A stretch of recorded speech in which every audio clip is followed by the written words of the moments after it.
Hello, welcome to Pathogonia. This is Jay Huang. Today we are going to talk about bladder tumors using Kurt's Notes. If you already haven't, check out Kurt's Notes website. You can learn about Dr. Schaberg. You can see his famous Kurt's Notes that goes over many organ systems. And without further ado, let's talk about bladder tumors. First, normal anatomy. So urothelium thickness depends on the distension of the bladder. The normal thickness is 2 to 7 cells. I remember during med school, I was fascinated when the bladder was full of urine, the urothelium would become flattened. Basal and intermediate layer are often cuboidal to columnar, and the normal urothelial nucleus is about the size of 2 lymphocyte nuclei. And then the top, where I have been confused many times over, is your umbrella cells, that superficial layer, because they're large, sometimes binucleate, and if you see them on cyto, sometimes you get a bit spooked.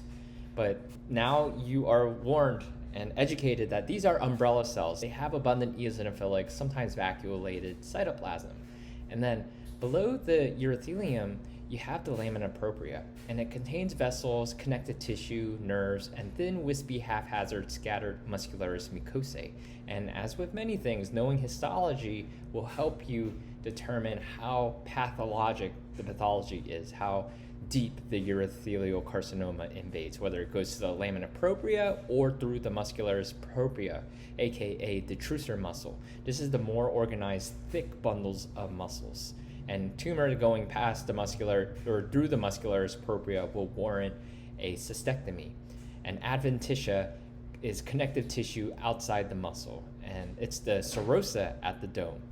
So let's talk about normal variations that you don't want to call cancer. So you have your von Brunn nests, invaginations of the surface urothelium into underlying lamina propria. You have normal urothelium thickness and cytology, and it's a round shape. It's not angulated nor infiltrative with a uniform size. If you have lots of small nests, irregular size, stacked on top of each other, consider a nested variant of urothelial carcinoma. I know it's tricky. That's why they have GU pathology specialists. Then you have your cystitis cystica, and this is used when these nests become cystically dilated. And then you have cystitis glandularis, and this is used when the lining undergoes glandular metaplasia. Here is very prominent, almost looks colonic. Urothelial tumors. These are more common in older males. Risk factors include smoking, occupational exposures like paints and exhaust, radiation, and tying it to microbiology, schistosoma. And it's most commonly present with hematuria. Location is 90% in urinary bladder, 10% in the upper tract, and it can often be multifocal. And the pathogenesis behind that finding is that it's often attributed to a field defect where regions of the bladder are defective or mutated. Molecular, you're going to have a very high mutational rate, second only to lung, and there are 2 main pathways. One is large chromosomal alterations, where you have loss and gain of large chromosomal fragments corresponding to higher grade tumors, and then recurrent mutations. Frequent mutations include deactivating TP53 and activating FGFR3, and very common TERT promoter mutations, which lengthens telomeres. Others include PIK3CA, RB1, and HRAS. Lynch syndrome, believe it or not, increases your risk of urothelial neoplasms, especially when you have the microsatellite gene MSH2, particularly the upper tract. And there are 2 main categories of urothelial tumors. Number 1, flat. Number 2, papillary. Let's talk about carcinoma in situ. That falls under the flat lesion because there's no papillary structures. It's often erythematous on cystoscopy, and it's going to have high-grade cytology. You're going to have nucleomegaly, usually greater than 5 times the site of a lymphocyte nucleus. For instance, look at this Goomba of a cell, and look at this lymphocyte. You could definitely fit more than 5 nuclei in here. You're going to have increased cytoplasmic eosinophilia. Kind of reminds you of squamous cell carcinoma with that eosinophilic cytoplasm. It does not need to be full thickness. It can show pagetoid spread. It can be discohesive and shed into the urine, and the remaining cells will be clinging carcinoma. And into the urine, the NC ratio should be greater than 0.7 as per the Paris criteria, and that's when you as a cytopathologist will be this is suspicious or this is downright high-grade urothelial carcinoma. IHC can help you distinguish carcinoma in situ from reactive. For instance, CK20 will highlight an only reactive urothelium, umbrella cells only. CIS, all cells, full thickness. P53 will be wild type and reactive, and it'll be diffuse or null, or basically under the umbrella of mutated, because either diffuse or null is mutated pattern. Ki67 will usually be low in normal situations, and CIS will be high. 25% progress to invasive disease, and the treatment is cystoscopic observation or intravesical BCG therapy. Of note, if you have a patient that has BCG therapy and you do a cytourine, just know that granulomas can occur. Urothelial dysplasia. Now, this is flat urothelium with appreciable cytologic and architectural features that are believed to be pre-neoplastic but do not reach the threshold of CIS. There's no consensus criteria. There's a lot of inter-observer variability, so it's not diagnosed routinely in clinical practice as a result. Some use terms like atypia of unknown significance or urothelial atypia cannot exclude dysplasia and treated clinically similarly. Now, papillary neoplasms. You can have a papilloma, a PUNLMP, or a papillary urothelial neoplasm of low malignant potential. I find it very fun to say PUNLMP. Low-grade papillary carcinoma and high-grade papillary carcinoma. So here's an excellent flow chart that Dr. Shabrick provides, modified from the WHO classification. So at medium magnification, what's your overall predominant impression? Is there disorder of architecture and cytology? If yes, papillary urothelial carcinoma high grade. What if there is order of architecture and cytology? Now, is there variation of architecture and cytology? Yes, it's different than papillary urothelial carcinoma low grade. What if there is no variation, but it's papillary? Then you want to think about PUNLMP. Again, just key things. PUNLMP, the architecture is ordered with no variation. Low-grade papillary carcinoma, it's ordered, but with variation. And high-grade, it's disordered. You don't know where is the base from the top. Low-grade papillary, you can have slight variation of nuclear shape. PUNLMP should be all uniform. And then high-grade papillary carcinoma, you'll have moderate to marked pleomorphism. Papilloma, so let's talk about these entities. Papilloma is a papillary urothelial neoplasm with delicate fibrovascular cores covered by urothelium of normal appearance and thickness. They're relatively rare. The recurrence rate is around 10%. Progression to carcinoma is low at around 1%. And you treat with a transurethral resection of bladder tumor or turbid. PUNLMP, or papillary urothelial neoplasm of low malignant potential. You'll have minimal atypia. The epithelial thickness will be usually greater than normal, greater than 7 cells. And you'll have lots of order, little variation, where every high-power field should look the same. Kind of like, if you will, copy-pasted cells. If I copy this spot, I can paste it here, and I wouldn't see a difference. And it's often hard to distinguish from low-grade papillary urothelial carcinoma. And sometimes there's low inter-observer agreement, but for both, treatment is turbid and observation. There's a lower risk of recurrence and progression than carcinoma though. Non-invasive papillary urothelial carcinoma, low grade. Here you'll have relatively delicate papillae with extensive branching, relatively orderly, but to contrast it from PUNLMP, there's some variation at high power. There's mild to moderate nuclear pleomorphism and any thickness, but often thicker than normal. The cell polarity is maintained. You know what side is the basal layer and which side is the top. You'll have inconspicuous nucleoli. The grade is based on the highest grade component, at least if greater than 5%. And the recurrence rate is around 30%, and you want to treat with the transurethral resection of bladder tumor, turbid, and surveillance. Non-invasive papillary urothelial carcinoma high grade. You'll have this disordered appearance, both architecturally and cytologic abnormalities. You have loss of cell polarity. You don't know where is the basal layer. You have irregular spacing, nuclear overlap. You'll have mitotic figures. There's nuclear pleomorphism, hyperchromasia, clumped chromatin, sometimes prominent nucleoli. And often there's diffusion of papillae, and the recurrence rate is around 50%, and you treat with the turbid and surveillance. UPUMP. Urothelial proliferation of uncertain malignant potential. You have markedly thickened urothelium, greater than 10 cells. You'll have no or minimal atypia with increased cell density. There's no true papillary fronds with fibrovascular cores. There's undulating mucosal folds. It's clonal, and it may be an early precursor to low-grade papillary urothelial carcinoma, often at shoulder, and it's followed clinically. Inverted urothelial lesions. Personally, I find this very hard. You'll have complex branching anastomosing inverted growth cords of urothelium. You will have peripheral basal cells and nests. You have a smooth stromal epithelial interface without infiltrated growth. You should not have desmoplastic response. Does not involve muscularis propria, and it may have cystic areas like cystitis cystica, which we talked about. Inverted urothelial papilloma, you'll have 5 to 10 cell layers thick without significant atypia. Benign with low recurrence risk.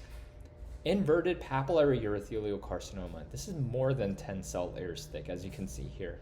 It's more nodular, expansile growth, more mitoses, and more significant cytologic atypia. Irregular chromatin, enlarged irregular nucleoli. Now, let's talk about invasive or infiltrating urothelial carcinoma. This is invasive beyond the basement membrane. Here, this is the urothelium, and your basement membrane should be right here. So you don't want cancer to go crossing over there. Usually cytologically high grade, you'll have nuclear pleomorphism, hyperchromasia, numerous mites. You'll have moderate amounts of eosinophilic cytoplasm, and you can have various architecture, nests, single cells, but often you'll have a desmoplastic stromal response. And there are a lot of morphologic manifestations, including specific certain variants and divergent differentiation. IHC, to help you differentiate this from a METS from somewhere else, GATA3 will be positive, and be careful, if it's a female patient, GATA3 is also positive in breast. But then your uroplakin 2 will help you, thrombomodulin, high molecular weight serrated keratins like your CK56, P63, P40, CK7, CK20, S100. And you can have divergent differentiation. It could be kind of squamous, where you'll have the intercellular bridges and or keratinization.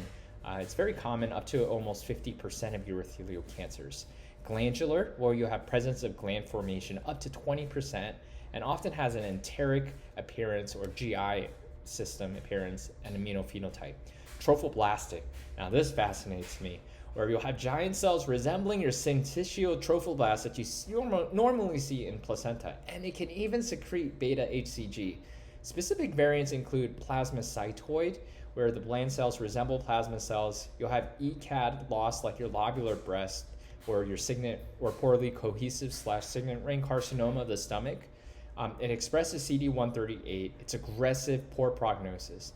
Micropapillary, these are nests surrounded by lacunae with peripherally located nuclei, aggressive, often high stage. Kind of reminds me of the micropapillary that we see in the breast. You can have nested, and it's cytologically bland, discrete to crowded, infiltrating nests. It can be hard to diagnose on biopsy unless it's into the muscle.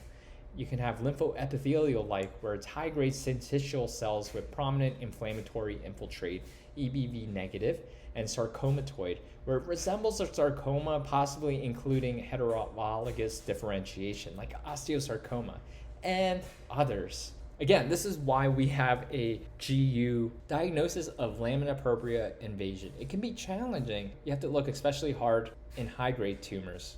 Diagnosis of lamina propria invasion. It can be challenging. That's why you got to look hard in high-grade tumors.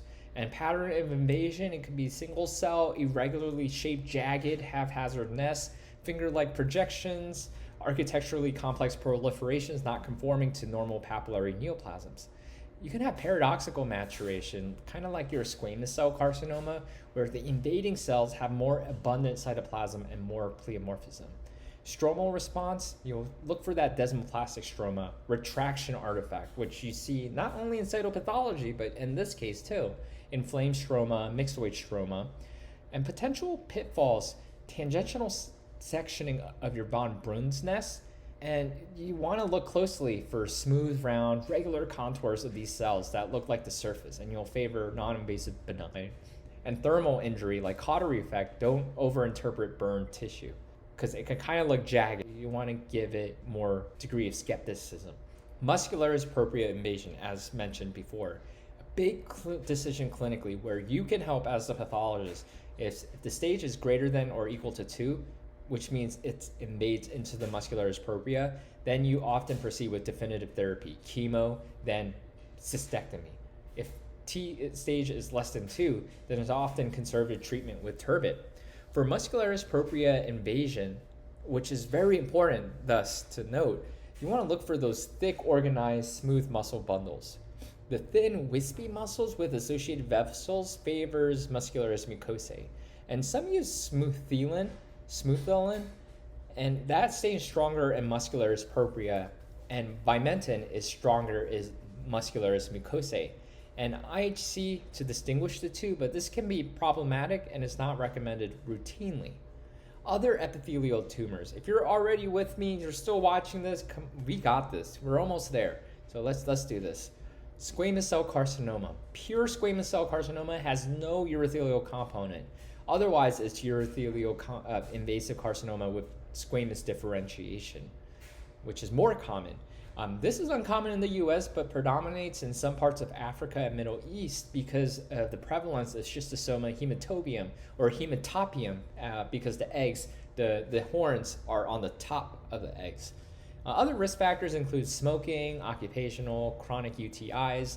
You can have chronic, and the etiology or the pathogenesis is this chronic inflammation that leads to increased proliferation and oxidative stress. That's going to lead to squamous metaplasia, eventually leading to keratinizing dysplasia, ultimately leading to squamous cell carcinoma over time.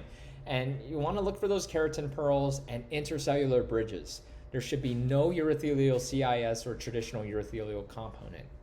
Neuroendocrine tumors. Wow. Now, I had a quiz a year ago, and it was a bladder tumor, and I did not know that you can get small cell neuroendocrine carcinomas in the bladder, but you can. It has the same, like your pulmonary and other organ small cell carcinomas. It's frequently associated with traditional urothelial carcinoma that then or transdifferentiates, and it can express TTF1 and it's aggressive.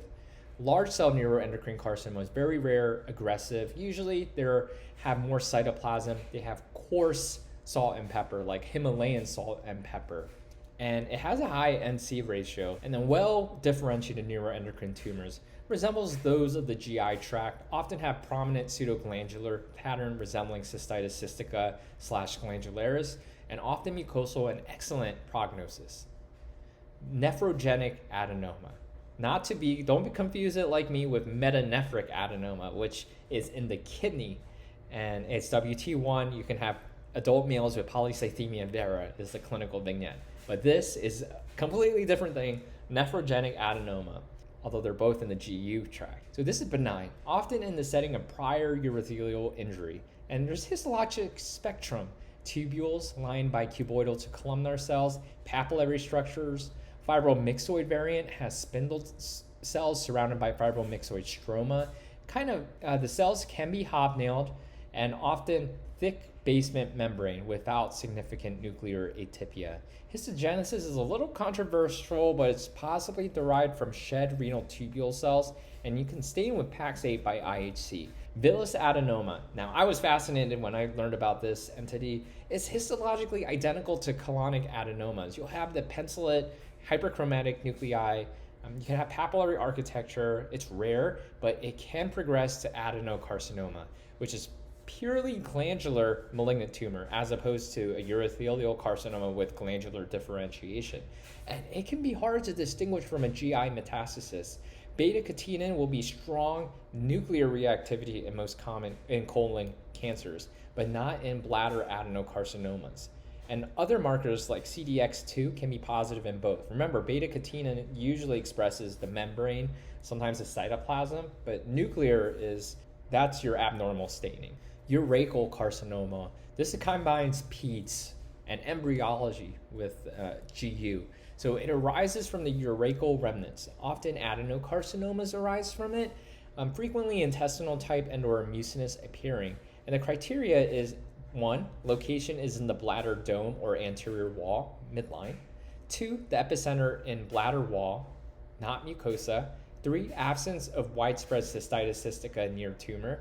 4, absence of other known primaries. Clear cell carcinoma. This is derived from pre-existing Müllerian precursors. Accordingly, more common in women and can also get endometrioid carcinomas. This is most common in the urethra, bladder neck, and trigone. The characteristic morphology is this abundant, clear to eosinophilic cytoplasm, severe cytologic atypia, hyperchromatic nuclei, varied architecture. You can have tubules, papillary, can be diffuse pattern. An IHC pattern will be positive for KM5.2, CK7, PAX8, HNF1 beta, just like your clear cell carcinoma of the ovary, amicar, and negative for PSA, PSAP, P63, high molecular weight cytokeratin, ERPR, GATA3, often advanced with poor prognosis. Paraganglioma. This present with symptoms of catecholamine secretion. You urinate, and then it's going to lead to hypertension or loss of consciousness from the catecholamines. It's derived from the paraganglion cells of the bladder, so submucosal. Your typical architecture, and just before we go on, remember, don't be confused like me. Paraganglioma and pheochromocytomas. Those are both the same. Pheochromocytomas is in the adrenal gland. Specifically the medulla. Now, neuroendocrine tumors also can have salt and pepper chromatin, kind of a nested pattern. But neuroendocrine tumors are epithelial derived, so the cytokeratins will be positive. However, paragangliomas and pheochromocytomas are from the neuroectoderm, and they are not epithelial derived. So epithelial staining will be negative, and GATA3 will be positive for paraganglioma and pheo, but not for neuroendocrine tumors. Okay, now to get back on track, sorry about that, but I thought it was important to know. You'll have Zellballen with nests separated with a rich vascular network of sustentacular cells that will be S100 positive in those cells. The cells can have an amphiphilic to acetophilic cytoplasm. Synaptophysin/chromogranin is positive in the tumor cells.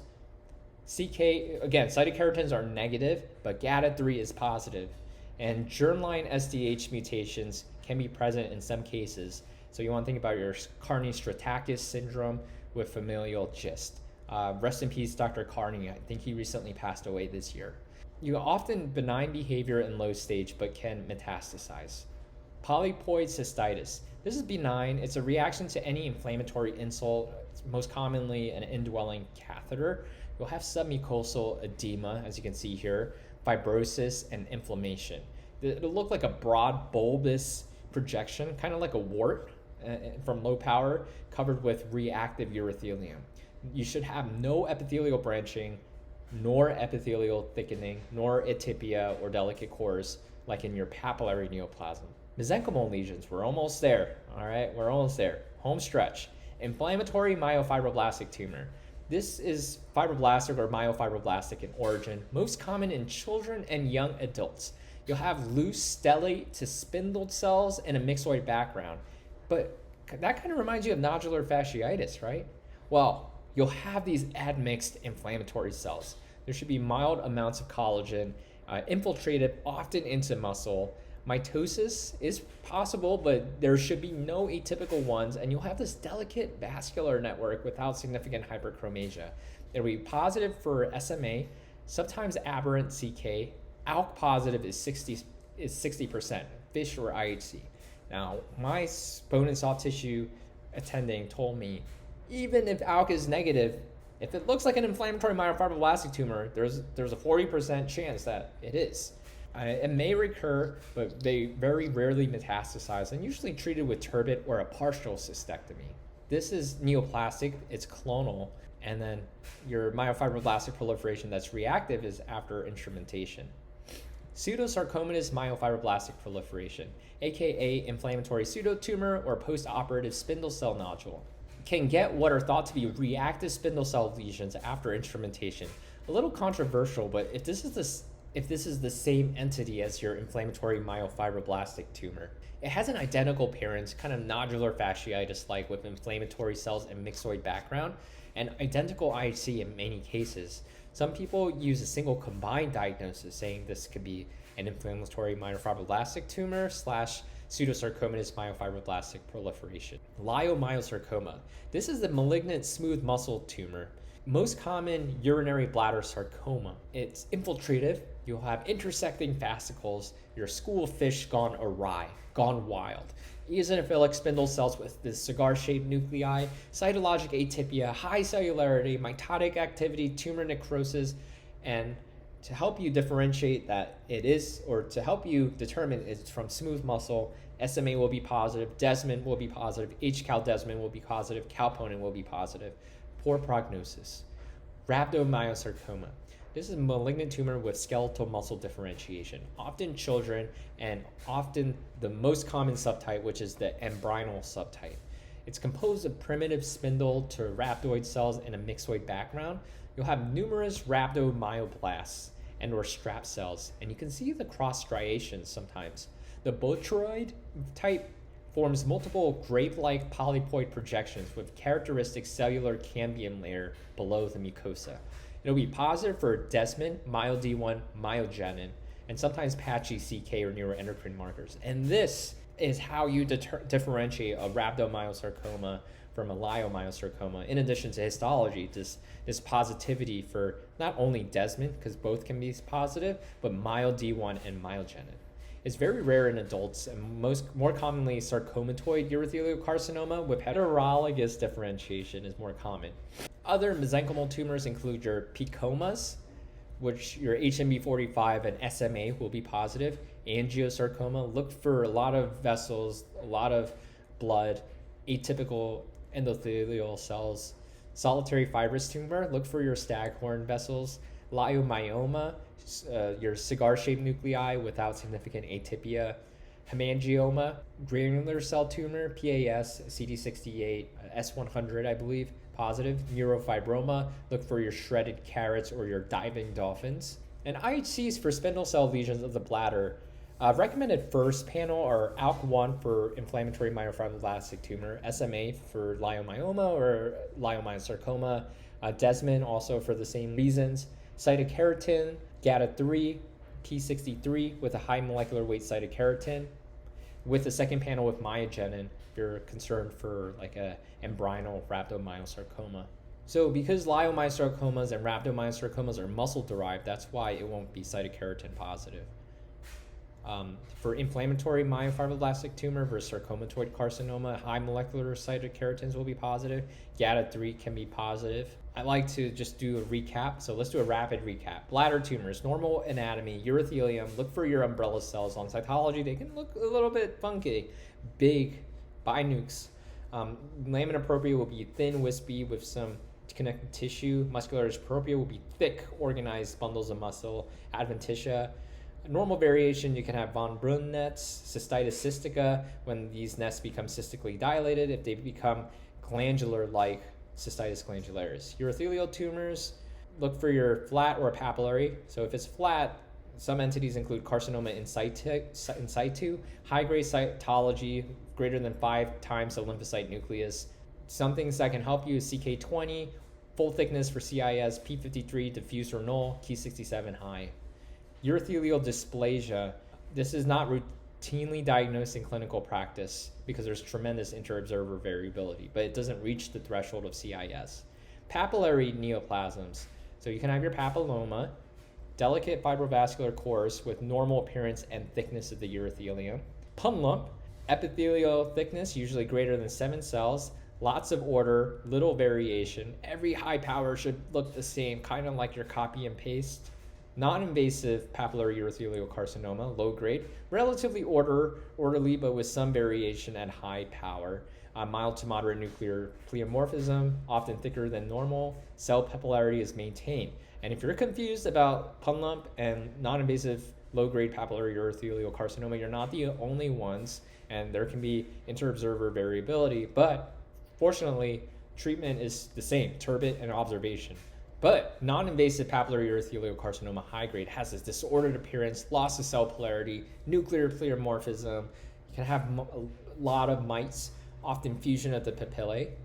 U-pump, look for your thickened urothelium, minimal atypia, no true papillary fronds, undulating mucosal folds. Inverted urothelial lesions, complex branching anastomosing inverted growth cords with peripheral basal cells in the nest without stromal reaction with a smooth stromal epithelial interface, no jagged infiltrative appearance.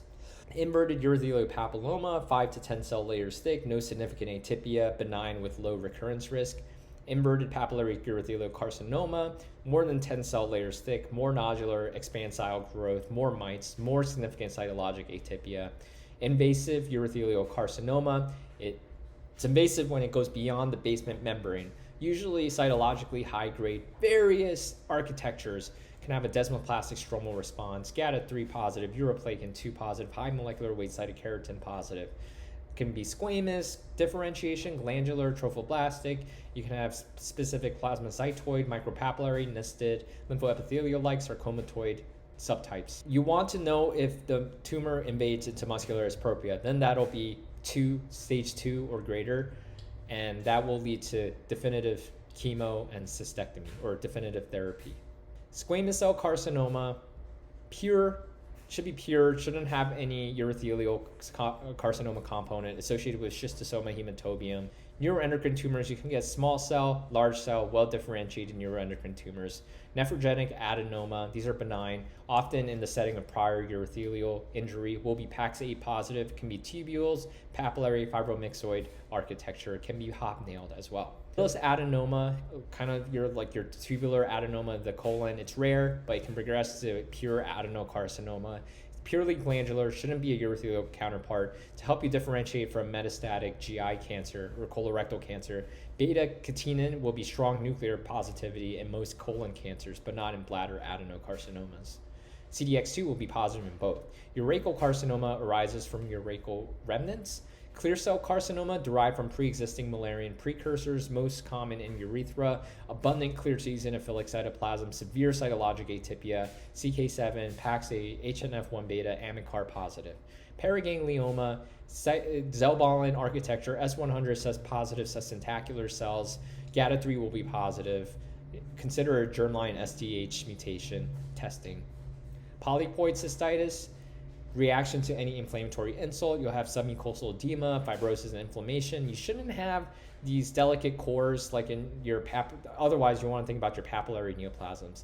IMT, inflammatory myofibroblastic tumor, most common in children and young adults, loose stellate to spindle cells with a myxoid background with admixed inflammatory cells, ALK positive in 60%. Then you have your pseudosarcomatous myofibroblastic proliferation. It might be the same entity as inflammatory myofibroblastic tumor, identical IHC in many cases, and some people use this combined diagnosis. Leiomyosarcoma, very ugly smooth muscle tumor, intersecting fascicles, spindle cells with cigar-shaped nuclei, high cellularity, mites, tumor necrosis. Rhabdomyosarcoma, the most common is your embryonal subtype. It has skeletal muscle differentiation, often in children. Look for your primitive spindle to rhabdoid cells, the tadpoles, strap cells. Get your desmin, MyoD1, myogenin, and thank you. We'll see you next time on the next episode of Pathogonia. Bye.